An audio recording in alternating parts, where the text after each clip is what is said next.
पश्चिम बंगाल चलते हैं, जहां ममता बनर्जी के साथ राजनीतिक त्रासदी हो गई है। जो पार्टी उन्होंने 28 वर्ष पहले बनाई थी, अब वो पार्टी उनसे छिन सकती है। आज बंगाल विधानसभा के सचिवालय में इसका ट्रेलर दिख गया।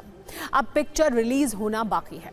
आज से ठीक 1 महीने पहले 3 मई को, यानी नतीजों से 1 दिन पहले, ममता बनर्जी बंगाल में जीत और सरकार बनाने का दावा कर रही थी। आज 1 महीने बाद स्थिति यह है कि अब वो पार्टी बचाने की कोशिश कर रही हैं, लेकिन उनके हाथ में अब बहुत कंट्रोल है नहीं।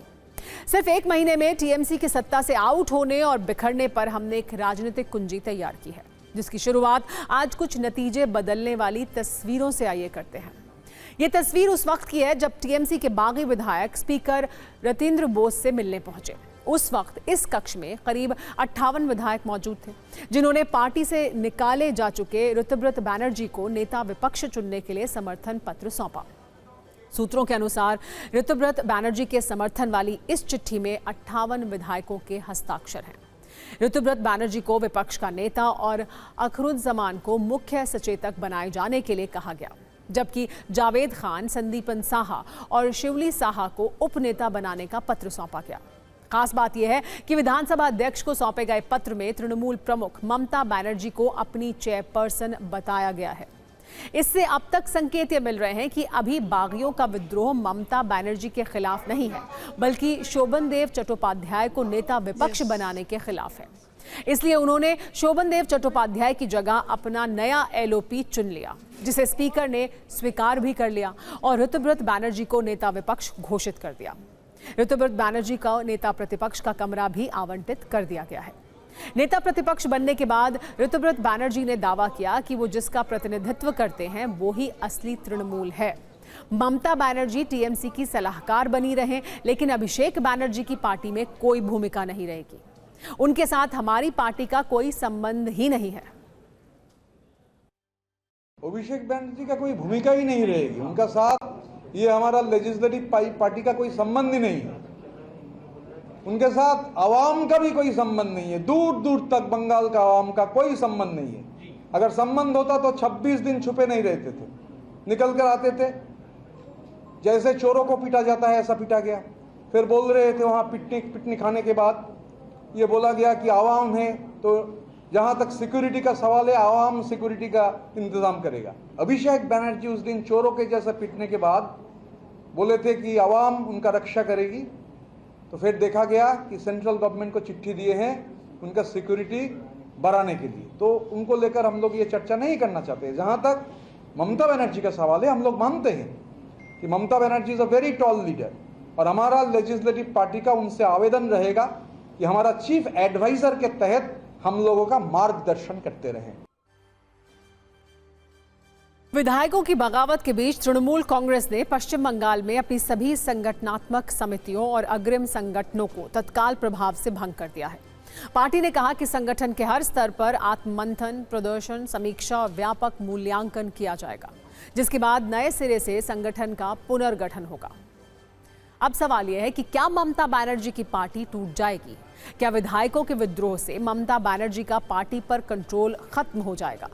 इसे आंकड़ों से समझने की जरूरत है। विधानसभा चुनाव में टीएमसी के 80 विधायक जीते थे। अलग गुट बनाने के लिए इन्हें नियमों के अनुसार कम से कम 2/3 यानी कि 53 विधायक चाहिए। इस गुट ने अपने समर्थन में 58 विधायकों के हस्ताक्षर का दावा किया है। यानी विधानसभा के अंदर तो ममता बनर्जी की बात नहीं चल पाई, लेकिन एक सच ये भी है कि बागियों ने अपनी चिट्ठी में ममता बनर्जी को अपना अध्यक्ष माना है। हालांकि तृणमूल नेतृत्व ने इस पूरी कवायद को विश्वासघात कहा है। पार्टी के वरिष्ठ विधायक कुणाल घोष ने कहा कि मतभेद संगठन के भीतर बातचीत से सुलझाए जा सकते थे, लेकिन पार्टी की पीठ में छुरा घोंपा गया।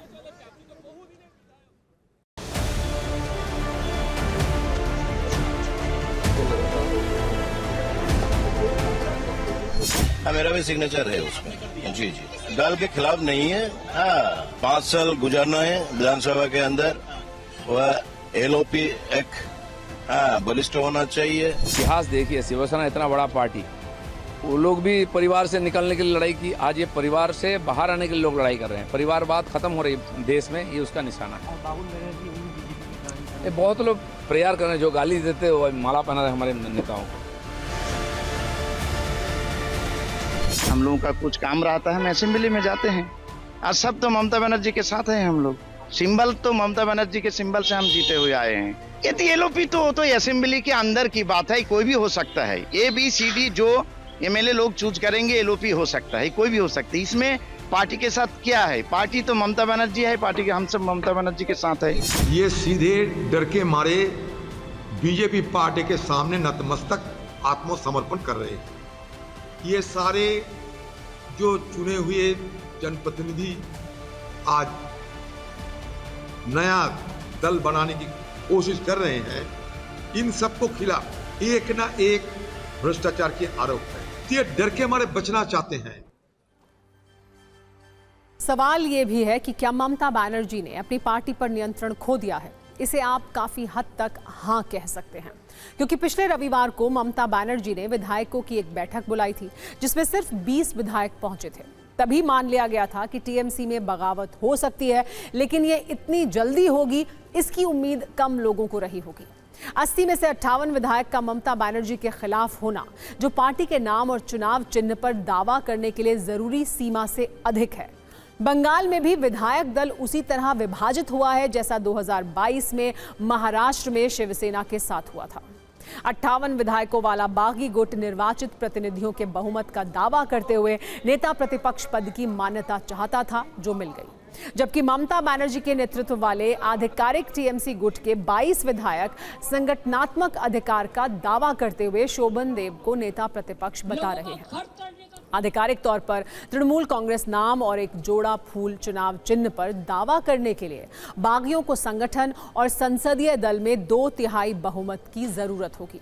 58 विधायकों के हस्ताक्षर के साथ वो इस सीमा को पार करते हुए दिखाई देते हैं। हालांकि संगठन का गणित इससे अलग है। अंततः ये फैसला चुनाव आयोग करेगा कि असली टीएमसी कौन है।